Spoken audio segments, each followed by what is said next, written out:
Les petites écoles primaires de Charlevoix-Est ne fermeront pas. La guerre reprend de plus belle au pays du temps d'une paix. S'il y avait un casino, il y aurait beaucoup de monde. Certains conseillers veulent mettre le développement dans les mains de l'entreprise privée. Le péril jaune semble tirer à sa fin à Clermont. Le secteur du parc des Hautes-Gorges de la rivière Malbaie pourrait être déclaré réserve de la biosphère.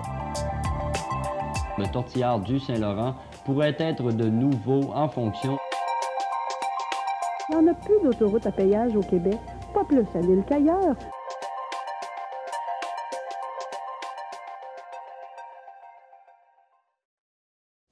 C'est presque 5 ans, jour pour jour, après la fondation de Radio-MF Charlevoix en novembre 81, que CIO-MF, la radio communautaire charlevoisienne, entrait officiellement en ondes.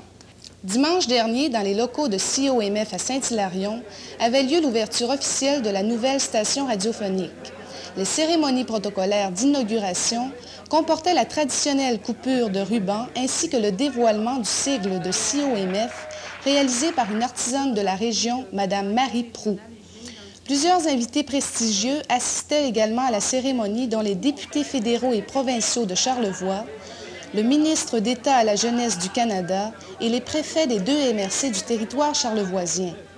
La plupart des intervenants invités à prendre la parole ont souligné d'abord le rôle unificateur que pourra jouer CIO-MF entre les 2 pôles du comté et ensuite ils ont insisté sur le caractère strictement charlevoisien de la nouvelle station en regard des autres postes situés sur la rive sud du Saint-Laurent.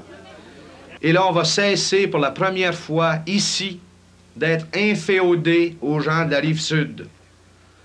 Vous le savez, les pas feutrés d'un chat sur la rive sud se retrouvaient toujours en première page de la radio.